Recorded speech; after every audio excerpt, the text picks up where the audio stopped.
राधे श्याम रामायण का दूसरा भाग। जब भगवान जी बड़े होते हैं, गुरु विश्वामित्र दशरथ जी के द्वार पर भगवान को मांगने आते हैं 10 दिन के लिए। सुनिए।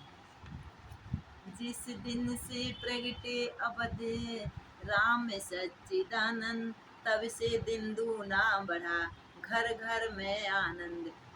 अब आगे जैसा हुआ सुनिए वही चरित्र। दशरथ के दरबार में आए विश्वामित्र, बोले राजन ध्यान दें सुन कुछ मेरा हाल। ऋषियों की रक्षा सदा करते हो भूपाल।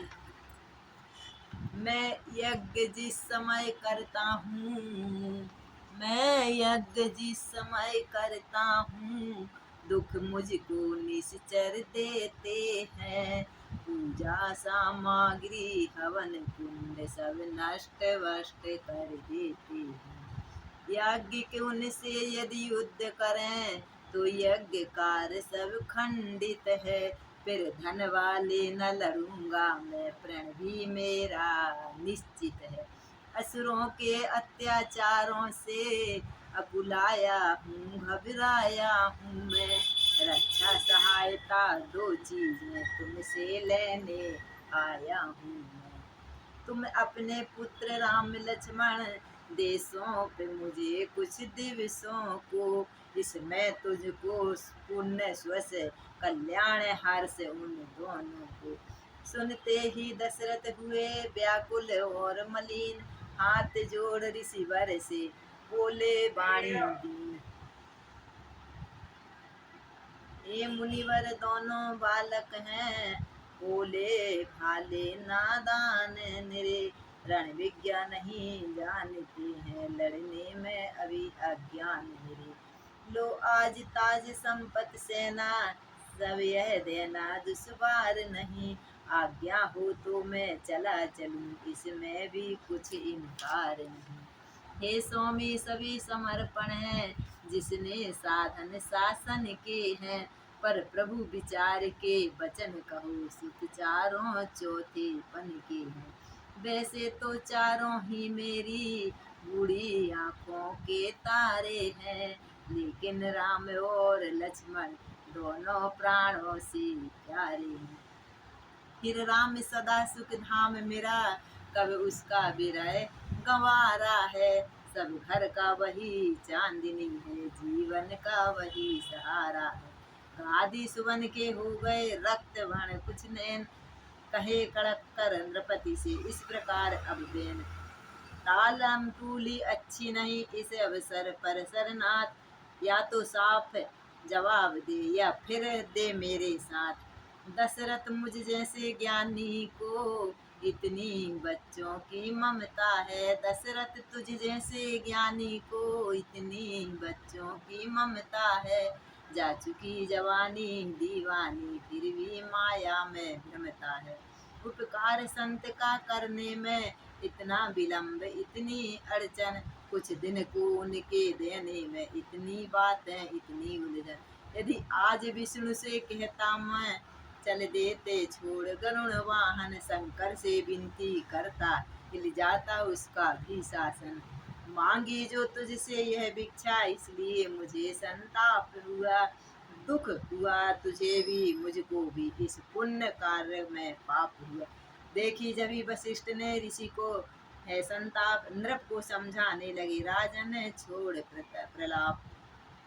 यह योगी राज कहाते हैं, तू इनसे कुछ संकोच न कर। यह बड़े विचारशील मुनि, तू किसी बात का सोच न कर। यह तेरे युगल कुमारों को रण विद्या धर्म सिखाएंगे। हर चंद दुचंद वहाँ होकर आनंद सहित घर आएंगे। दशरथ बोले अब मुझे नहीं सोच संताप, दोनों पुत्रों के हुए संरक्षण मुनि आप। इतना कह भरी सभा ही में तत्काल बुलाए राम लक्ष्मण को। चरणों में गादी तनय के सानंद गिराए राम लक्ष्मण को।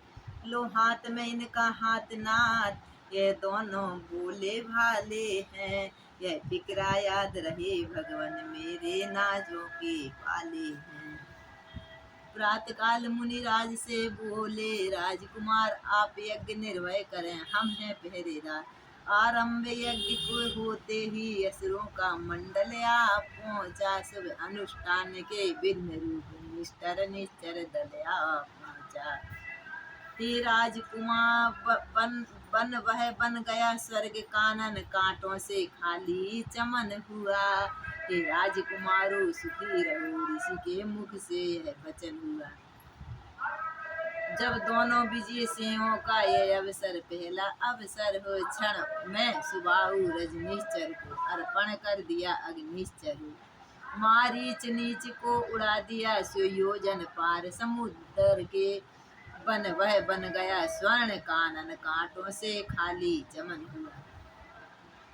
सचमुच उस समय भाग्य ऊंचा श्री लक्ष्मण श्री रघुवर का था।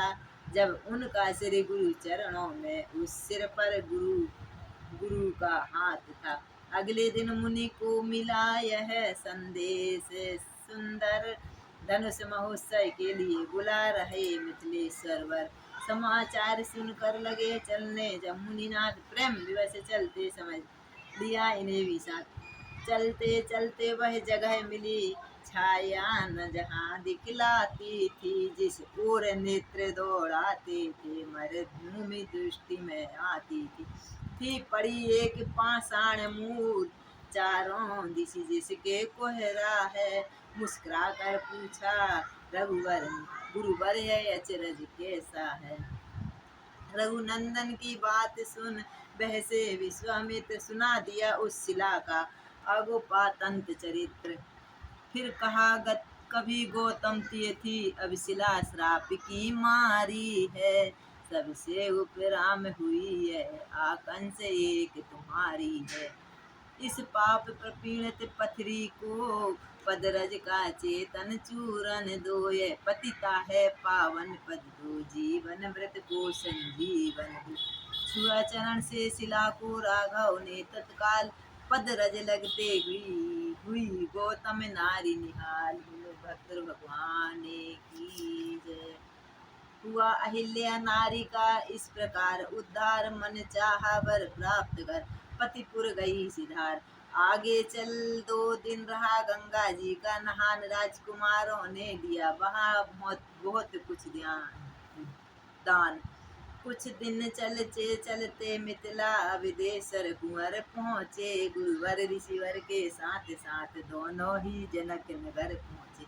तब बढ़कर देखा नगर दृश्य रमणीक विचित्र सुहाता था। मन जहाँ जहाँ पर जाता था, हर्षित हो वहीं लुभाता था।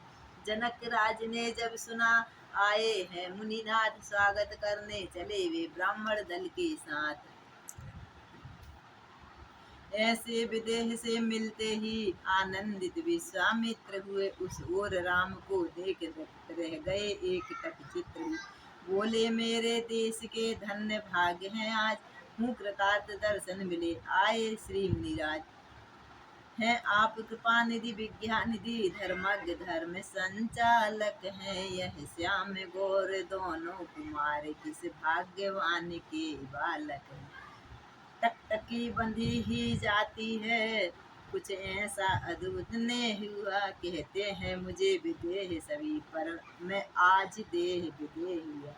मुनि बोले तुमको नृपति ठीक हुआ आभास, ब्रह्मानिष्ट की दृष्टि में सब रहता है पास।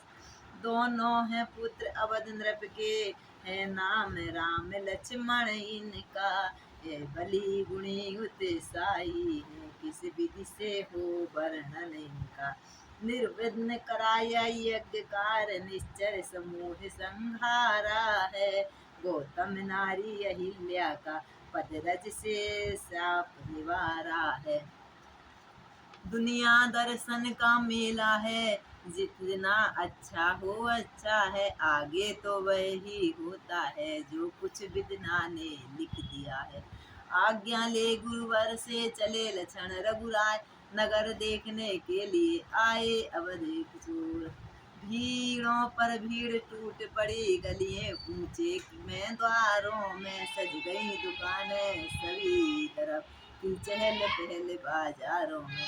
दर्शन कर राजकुमारों के रह गई एक टक विलाएं, अपनी अपनी टोली में फिर बोली यह होली ललनाएं। बहना देखो तो सही इन दोनों के रूप, कोटि काम छवि जीत कर प्रगटे युगल अनूप। जिस मुख ने इनका गान किया आज जन्म इन्हीं को गाएगा। जिस मन में ये आ जाएंगे वह मन इनका हो जाएगा। संबंध यहाँ हो जाने से यह यहाँ आएंगे कभी कभी, फिर तो अपने ही धन्य भाग हम दर्शन पाएंगे कभी कभी। मना रही थी देव को नारी नवा कर मात, इधर झुंड बालकों के हुए राम के साथ। कौशल किशोर सुकुमारों ने संपूर्ण नगर फिर देखा, बाजार रास्ता चौराहों प्रत्येक देव मंदिर देखा। जब सिया स्वयंवर का मंडप बालक गण इन्हें दिखाते थे, तब मंद मंद मुस्कुरा कर प्रभु लक्ष्मण को भी समझाते थे।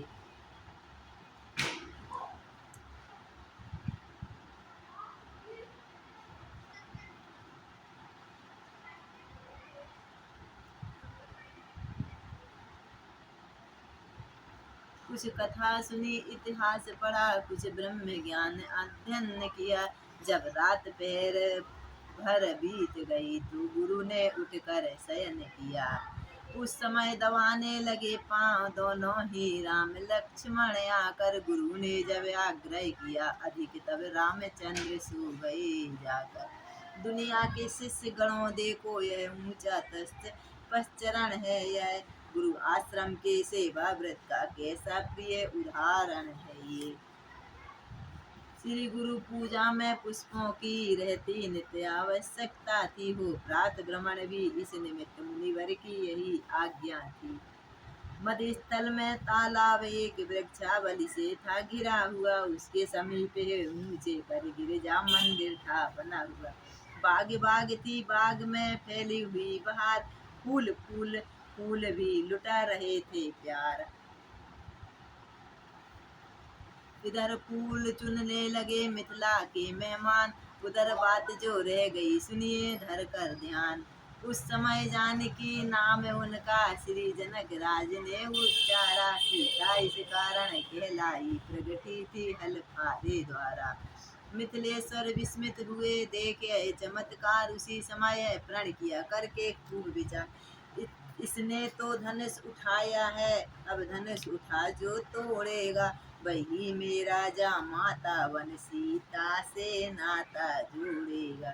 उस दिन से नाना देशों के योद्धा राजा गण आते थे, शंकर का चाप उठाने में बलशाली कम दिखलाते थे। जिस समय बाग में राम लक्ष्मण फूलों को चुनते जाते थे, सीता के प्रण जनक प्राण की चर्चा भी करते जाते थे। अब सुनिए उस बाग में हुआ अकस्मात, सीता भी आई तभी जब दोनों थे भ्रात। जिस तरह चंद्रमा होता है शोभायमान नक्षत्रों में जगमहा रही थी, उसी भांति जनक नंदिनी सखियों में। यह झुंड बाग में जब आया आई मादकता पुष्पों में, गायन था पक्षी मंडल में नर्तन वृक्षों के पत्तों में। बेचैन विकल बेहल व्याकुल अपनी सब गति मति खोकर, वह पास आई राजकुमारी के बावली बावली होकर। राजकुमारी ने कहा क्या है तेरा हाल, बेसुध सी क्यों खड़ी है, क्या है तुझे ख्याल। किसने तेरी मत मारी है, मतवाली क्यों मतवाली है, जिसने यह रंग चढ़ाया है वह कौन बाग का माली है। वह बोली मैं क्या कहूँ अपने जी का हाल, शायद सच हो जाएगा मेरा ख्वाब ख्वाब। मुझको ना दर्द है न सदमा है, कुछ रोग न कुछ बीमारी है। इन दिनों खोजती थी जिसको उसके मिलने की बारी है। बाटिए प्रसाद भवानी का मन वांछित बेला आई है, इस समय सखी कंगालों ने घर बैठे दौलत पाई है। सीता जी कहने लगी किंचित प्रकटी मरोर, प्रगट वास्तविक बात कर, व्यर्थ भूमि का छोड़। मैं बारी मेरी शपथ तुझे सच्ची सच्ची बतला दे, तू चक्कर में डाल रही है क्यों है, कौन मुझे दिखला दे। सखी हंसी कहने लगी बिन देखे यह हाल, कहती हूँ देखी हुई सुनिए हृदय समाल। निश्चय ये समय शकुन का है, अपना कर्तव्य चुकाऊंगी। लो आओ तुमको भी दर्शन, मैं अभी दर उनके कराऊंगी। लता और सीता चली सब सखियों के साथ, नृप ध्वनि सुन उस समय बोले श्री रघुनाथ। हे लक्ष्मण बड़ा अचंबा है, सारा उपवन झंकार उठा, छा गई सरसता कमलों में भ्रमरों का तल गुंजार। जिन कानों ने उपदेश सुने उनके अब रंग निराले हैं, जो नयन लचीले रहे सदा वे किसे देखने वाले। लक्ष्मण से कह रहे थे प्रभु तब मन की बात, तभी जानकी से हुआ लता ओट साक्षात। रघुनंदन ने गंभीर नयन जिस समय सिया की ओर हुए, वह चंद्र लजावन मुख लग कर चकटक रह गए चकोर हुए। सौंदर्य नरक बेदेही का अब लोक अवस्था भी अपनी, लक्ष्मण से बोले राघवेंद्र दृढ़ रख मानवता भी अपनी। मिथिला नगरी का धनुष्य गीस का ही महामहोत्सव है, ये चमत्कार जो विविध यहाँ वह सब इसका ही वैभव। लेकिन अपना यह धर्म नहीं, जो देखे सुंदर कन्या को ही घात, यहाँ से शीघ्र चलो हो रही देर गुरु पूजा को। मन की उलझन में इधर थे अब जब अवध किशोर, दृष्टि सिया की उधर उठी राम की ओर। मुखमंडल का अवलोक देख सुध बिसरी राजकुमारी की, सुध बिसरी राजकुमारी की। सम्मुख प्रकाश के झपक गई अखियाँ श्री जनक दुलारी की। बारी जाऊं खोलो नैना रत्नारों को, कजरारों को फिर कर लेना गिरजा सुमिरन, अब देखो राजकुमारों को। लता ऊट से उस समय प्रगटे राजकुमार, उसी सखी ने तब कहा फिर लीजिए निहार। सीता जी ने रघुनंदन को अपने नैनों में बसा लिया, अपने नैनों में बसा लिया। रघुनंदन ने सीता जी को निज और अंतर में छुपा लिया। चलिए छोड़िए ध्यान उनका, सुधि करिए घर के जाने की। अब रही बात कल की पक्की, बस इसी समय के आने की। जय जय राजा राम की जय, लक्ष्मण हनुमान देखती सुनी।